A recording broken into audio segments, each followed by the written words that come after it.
Halo semuanya, kita sekarang dari Jungle Gold.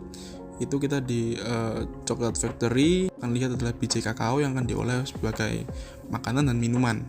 Nah, di sini kita sudah ada di hutannya, banyak sekali coklat-coklat dan pohon-pohonnya. Nah, kita dijelaskan oleh orang Bali asli yang bekerja sebagai karyawan di sana.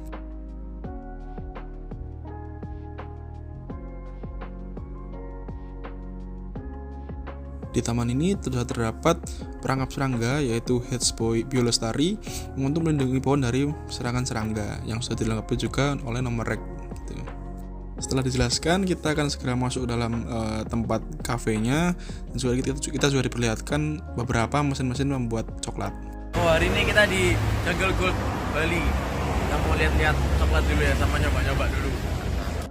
Nah, saat kita masuk dalam kafenya, mereka sangat unik. Nah, keunikannya adalah mereka itu meningkatkan bahan baku lokal yang ada, lalu diolah, menciptakan value produk yang bagus. Nah, mereka itu sudah melihat bahwa di situ ada peluang yang sebenarnya orang-orang Indonesia belum lakukan. Nah, di situ mereka melakukan strategi. Dia menguasai hulu, tengah, dan juga hilir. Hulunya mereka menguasai supplier petani yang ada di Bali Barat. Lalu tengahnya mereka juga memproduksi coklat sendiri, dan yang terakhir dari hilir mereka itu juga menjual dari hasil olahan mereka gitu. Lalu dalam tempat ini kita dibebaskan untuk mencicipi berbagai macam coklat seperti coklat salted dan juga karamel dan juga dark coklat asli. Ya, rasanya bermacam-macam, ada yang pahit, ada yang manis dan juga yang asin.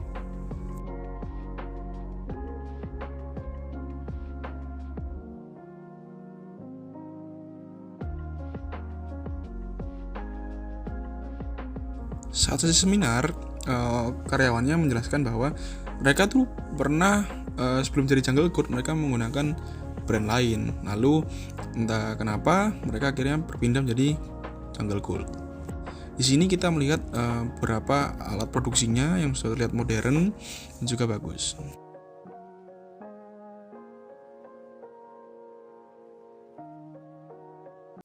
Di day kedua ini, setelah kita dari Jungle Gold, kita berpindah ke Urban Asia Industry, yang dimana Urban Asia Industry ini memproduksi makron kosmetik, yaitu yang terdiri dari MS Glow, MS Kid Protection, dan juga MS Cosmetic. Saat di sana, kita melakukan beberapa wawancara kepada karyawan di sana. Mereka menjelaskan bahwa pabrik Urban Industry menggunakan bahan-bahan yang berkualitas sehingga produk yang dihasilkan juga berkualitas. Dan juga di sini dilengkapi dengan alat-alat yang memadai untuk menghasilkan kosmetik yang berkelas. Nah, untuk distribusinya sendiri, mereka menggunakan produk Urban Group Indonesia dengan new concept offline channel dan juga distribusinya melalui toko retail, yaitu modern trade dan juga general trade. Lalu ada juga dimasuki toko kosmetik, healthy and beauty, dan beberapa channel saluran distribusi seperti B2B, B2C, dan juga B2G. Dalam pabrik Urban Asia Industry ini, mereka bisa mencapai kapasitas produksi sebesar 2.000 sampai 5.000 kilo per harinya untuk kosmetik dan beberapa produk-produk lainnya. Ini merupakan beberapa contoh sampel yang ada di sana, beberapa kosmetik dan juga produk-produk lainnya.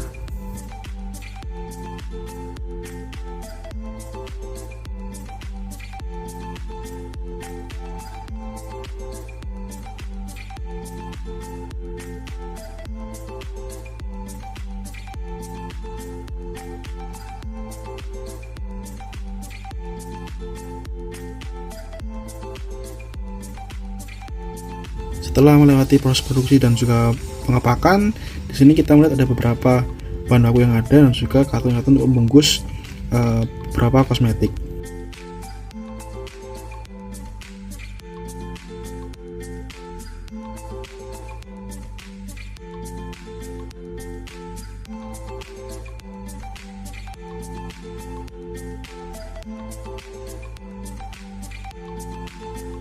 Pada akhir room tour, kita dihadapkan pada beberapa petinggi untuk dijelaskan mengenai profil Urban Asia Industry.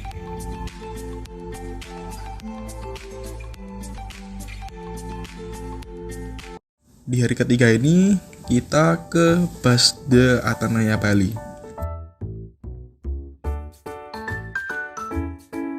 Pada saat kita memasuki Atanaya Bali, kita melihat banyak sekali pepohonan dan juga taman-taman yang indah. sini ternyata juga ada luwak nantinya.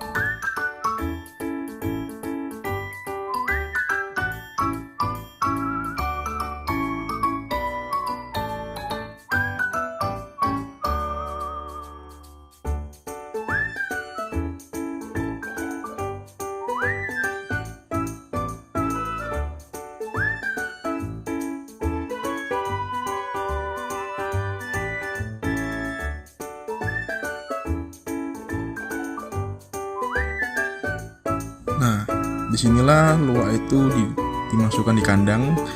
Nanti malam biasanya luwak ini ditaruh di luar untuk jalan-jalan.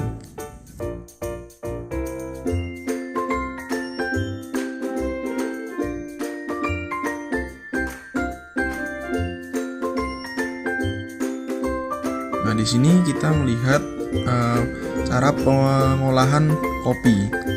Di sini pertama-tama kopi ini digoreng dulu tanpa minyak.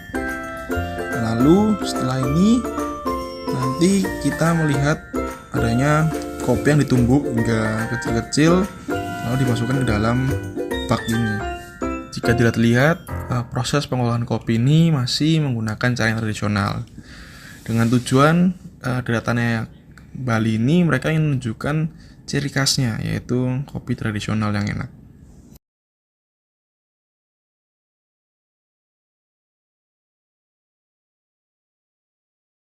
Setelah kita melalui proses produksinya, kita diarahkan ke kafenya. Di sini kita disediakan kopi hitam dan juga beberapa inovasi kopi-kopi lainnya. Seperti ini, ada kopi jahe, kopi mangga, ada matcha dan lain-lain. Di hari ketiga ini, kami berkunjung ke Desa Penglipuran. Desa Penglipuran merupakan bagian dari kecamatan di Bali dan yang merupakan desa yang tidak berada di atas maupun di bawah pemerintahan, tetapi sebagai partnership pemerintahan di Bali. Nah, peluang dari Desa Penglipuran itu adanya pandangan positif oleh kalangan masyarakat, bahkan di mata dunia. Nah, Desa Penglipuran ini diklaim oleh media Eropa di tahun 2016 yang merupakan desa terbersih di dunia. Nah, rencana soal pengelolaan kedepannya untuk Desa Penglipuran, pemerintah Bali ini mendukung penuh untuk memperkuat eksistensi dengan adanya adat yang ada. Nah, lalu kita berkeliling di Desa Penglipuran, kita melihat beberapa tugu yang ada, dan juga kita menuju ke arah hutan belakang yang terlihat asri. Nah, di sini ternyata desa ini sangat panas juga, dan banyak orang juga kepanasan di sini. Tapi di luar dari panasnya desa ini, kita melihat orang-orang yang sangat ramah. Di hari keempat ini kami datang ke Krishna, ke tempat oleh-oleh Bali yang cukup besar.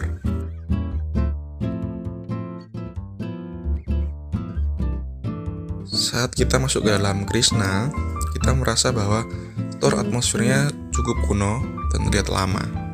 Lalu keunggulan kompetitif yang Krishna berikan adalah mereka menyediakan seluruh oleh-oleh khas Bali. Meskipun store atmosfernya terlihat seperti toko lama, tapi oleh-oleh di sini sangat lengkap. Mulai dari pai susu, nanti ada baju barong, mainan-mainan, dan juga beberapa barang lainnya.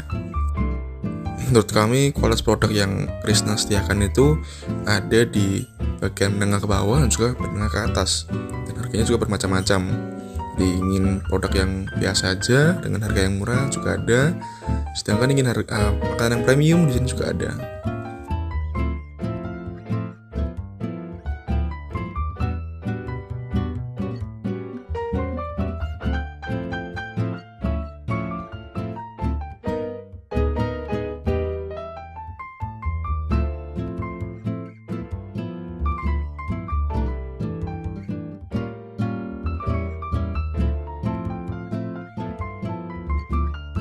Lalu di terakhir ini, di 5, kita datang ke The Keranjang Bali. Saat pertama kali menginjak ke The Keranjang Bali, kita merasa atmosfernya berbeda dengan Krishna. Ini lebih modern dan juga lebih menarik.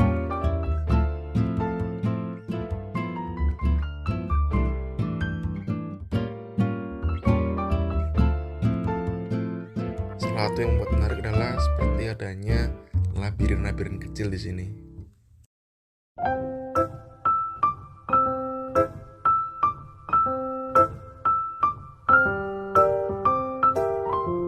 Jika ingin menanyakan apa sih keunggulan kompetitif dari The Keranjang, di sini kami bisa menjelaskan bahwa The Keranjang memiliki tempat yang menarik dan juga banyak sekali oleh-oleh yang lengkap di The Keranjang Bali.